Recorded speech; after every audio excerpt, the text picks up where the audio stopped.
قبل المشرق والمغرب ولكن البر من آمن بالله واليوم الآخر والملائكة والكتاب والنبيين وآتى المال على حبه ذوي القربى واليتامى والمساكين وابن السبيل والسائلين في الرقاب وأقام الصلاة وآتى الزكاة والمؤفون بعهدهم إذا عاهدوا والصابرين في البأساء والضراء وحين البأس أولئك الذين صدقوا وأولئك Those who believe in God are those on the side of good and not evil. Excellencies, ladies and gentlemen, Assalamu alaikum and a very good morning. I wish to congratulate Her Excellency Annalena Baerbock on assuming the presidency of the 80th session of the United Nations General Assembly. I also commend Secretary General Antonio Guterres for his bold leadership of the United Nations in testing times. Ladies and gentlemen, our world is more complex today than ever before. Conflicts are intensifying, international law is being brazenly violated, humanitarian crises are multiplying, terrorism remains a potent threat, disinformation and fake news undermine trust, climate change threatens our very survival, and more so countries like Pakistan. Today, multilateralism is no more an option, it is need of the hour.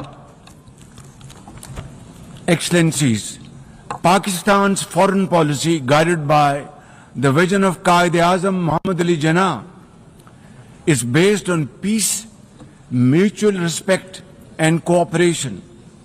We believe in the peaceful settlement of disputes through dialogue and diplomacy. Last year, from this very podium, I had warned that Pakistan would act most decisively against any external aggression. Those words of mine proved true. I hope it didn't. But then that is destiny.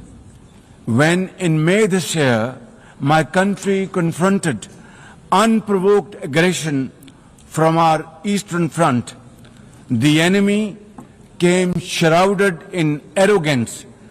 We sent them back in humiliation, delivering our bloody nose. Excellencies, India sought to extract political gains from a human tragedy by spurning my sincere offer of an independent international investigation into the Pahalgam incident. Instead, it attacked our cities and targeted our innocent civilians. When our territorial integrity and national security were violated, our response was in accordance with the right of self-defense under Article 51 of United Nations Charter. Our valiant armed forces, under the stellar leadership of Field Marshal Syed Asim Munir, mounted an operation of stunning professionalism, bravery and acumen, repulsing the enemy's attack under Air Chief Marshal Zahir Babar Sidhu. Our falcons took flight and etched their answer across the skies, resulting in 7 of the Indian jets turned to scrap and dust. A decisive response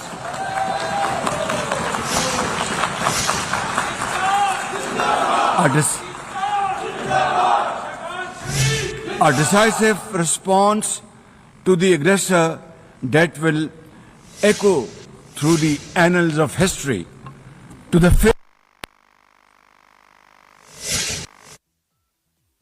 decisive response to the aggressor that will echo through the annals of history. To the fearless architects of this victory, to every officer and soldier, heirs of our martyrs, their names are forever engraved in glory. To the mothers of our martyrs, their courage guides our path forward, and their sacrifice shall never be in vain, inshallah, God willing. And to every Pakistani, you stood as one unbreakable wall, a Bunyanum Marsus. Excellencies, though in a position of strength, Pakistan agreed to a ceasefire facilitated by President Donald Trump's bold and visionary leadership. We express our deep appreciation to him and his team for their active role in bringing about the ceasefire. President Trump's efforts for peace helped avert a more threatening war in South Asia. Had he not intervened timely and decisively, the consequences of a full-fledged war would have been catastrophic. Who would have lived to tell what happened?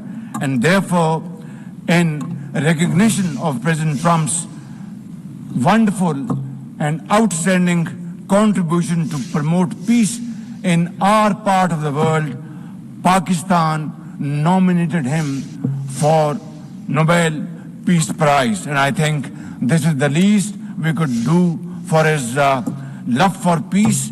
And I think truly he's a man of peace.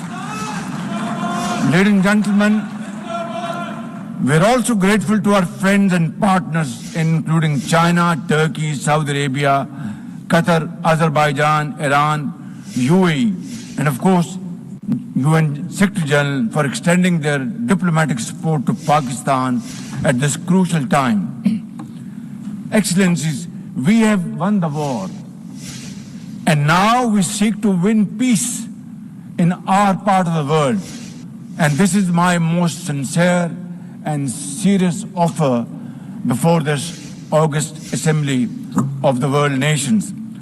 Pakistan stands ready for a composite, comprehensive and result-oriented dialogue with India on all outstanding issues. South Asia requires, ladies and gentlemen, proactive rather than provocative leadership.